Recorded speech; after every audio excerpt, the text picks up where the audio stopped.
11월 30일 주간뉴스 일정입니다. 자, 이번 11월 한 달은 정말 역대급 변동성을 가진 한 달이었습니다. 사실 7, 8, 9, 10월까지는 증시가 굉장히 괜찮았고 강세가 나오면서 좀 뒤늦게 들어갔었던 개인 투자자들이 10월달, 11월달에 좀 고생을 했는데, 사실 굉장히 많은 변동성과 뉴스들 그리고 오피니언 리더들의 이런 노이즈까지 발생하게 되면서 이렇게 악재가 한 번에 겹쳐도 되는가 싶을 정도로 정말 많은 변동성을 좀 만들었지만은, 제가 자주 드리는 말씀이 있죠. 모든 매크로 지표들의 결승선은 금리를 향해 가고, 시장에서의 단기적인 노이즈는 시스템적인 붕괴, 우리가 흔히 말하는 2008년도에 리먼 브라더스 사태라든가, 그리고 2021년도 코로나 사태라든가, 그런 것들처럼 이 시스템이 무너지지 않는다면은 시장이 다 견뎌내요. 이거를 우리가 조금만 뒤로 간다 하더라도 러시아 우크라이나 전쟁이라든지 코로나도 바로 우리가 이겨내는 모습도 나왔고, 그러니까 이런 변동성이 어느 정도 나올 수밖에 없는 게, 산업의 패러다임이 인공지능으로 해서 변동되는 시즌이기 때문입니다. 그래서 그거를 더 가지지 못했던 이런 헤지펀드들의 이런 시장에 노이즈를 계속 발생시키는 것도 있고, 그리고 내년에 미국의 선거가 있기 때문에 거기에 따른 또 정치적인 이 스탠스들이 굉장히 좀 다가오고 있죠. 많이 변동성으로 이게 시장에서 녹아들었기 때문에 어느 정도까지는 좀 보수적으로 진행했다면은 이제 웬만한 이슈들이 끝났어요. 셧다운 해소되었고, 연준의 금리 인하 가능성이 사실상 12월은 확정된 상황에서 이제 양적 완화도, 양적 긴축이죠. 양적 긴축도 12월 달부터 종료를 하고, 여기 인공지능 버블론까지 최근에 엔비디아에 대한 공격이 구글에 대한 TPU로 시선이 쏠리게 되면서, 그러면은 구글의 TPU로 이게 전환되면은 수익성 모델이라든가 이런 것들이 좀 낮춰지면서 AI 시대가 계속 연장되는 게 아닌가 라면서 오히려 근본적으로 이게 또 선회가 되었단 말이에요. 그러니까 시장의 뉴스는 세력들이 해석하기에 따라 나름이고, 우리가 흔히 말하는 가격이 뷰를 만든다고 하죠. 그래서 저는 개인적으로는 계속 이제 내년 6월까지는 시장이 좋게 보고 있긴 하지만은, 이번 변동성이 좀 흔들리신 분들은 좀 멀리 봐야 되지 않을까, 좀 이렇게 생각이 되고, 그 다음에 정책에서 관련된 이슈들이 굉장히 좀 많이 나왔던 이번 주였죠. 한 주였기도 합니다. 그래서 베이지북도 나오고, 이번에 우리나라 배당소득 분류과세에 대해서 결정도 나오고 했는데, 이런 지표들이 결국 우리가 생각했던 이런 장기적인 정책을 봤을 때는 나쁘지 않은 흐름으로 가고 있다 이 말이에요. 그래서 좀 이런 것들에 대해서 저는 참고만 하시면 된다. 그러니까 지금 우리가 지난 과거를 다시 한 번 더 재해석할 필요가 없어요. 왜? 지금 한치도 이번 금요일날 여러분들 제가 강조드리잖아요.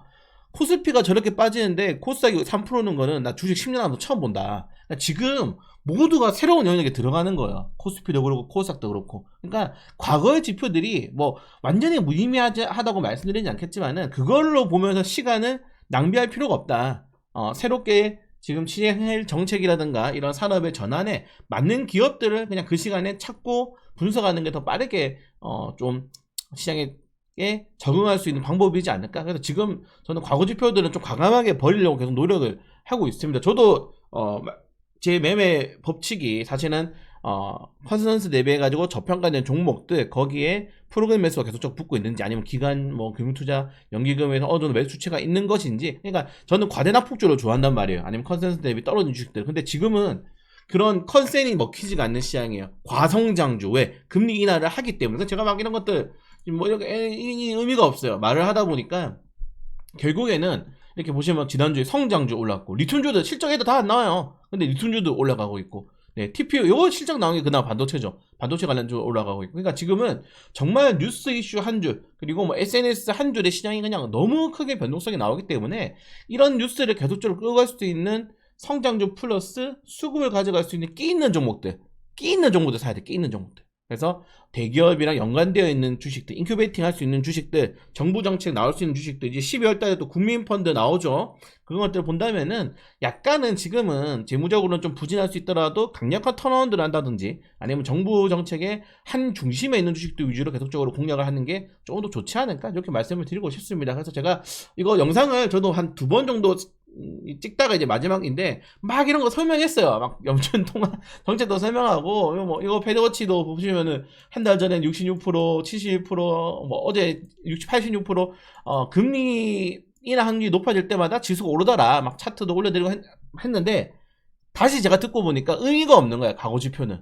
그래서 우리가 지금 해야 될 거는 뭐냐, 앞으로 여러분들이 해야 될 건 뭐냐라고 딱 명확하게 했을 때는 12월 달에 공모 청약이 굉장히 많기 때문에 공모 청약할 필요가 있을 것 같고, 제약바이오, 반도체, 로봇 성장주, 피지컬 AI 테마라고 하죠. 이런 피지컬에 관련 테마주에 대해서 좋은 종목들을 계속적으로 분석하고 좀 내 포트폴리오를 전환하는 게 좋은 점이 아닌가. 우리가 이번 주 추매를 금요일날 하기도 하지 않았습니까? 그러면서 12월 달에는 어차피 이제 단기적인 악재가 좀 해소되고, 그리고 일정도 보시면은 큰 일정이 없어요. 공모 청약이 가장 많은 일정입니다.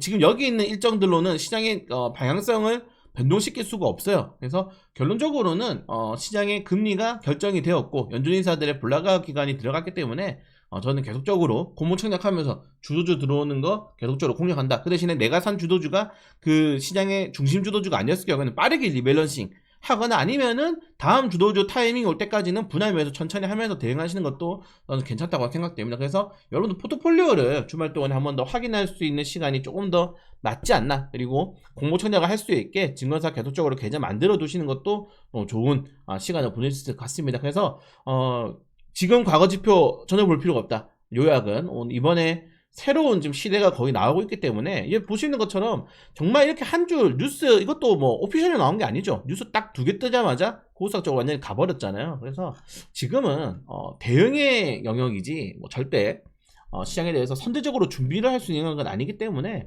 오히려 내 종목이 정말 진짜 모멘텀이 있고 진짜 깨있는지를 확인하면서 좀 공격적으로 들어갔다가, 그 대신에 공격이 내가 안 통했을 경우에는 빠르게 손절하면서 다른 종목으로 갈아타는 게 좋지 않을까, 이렇게 좀 말씀을 드리고 싶습니다.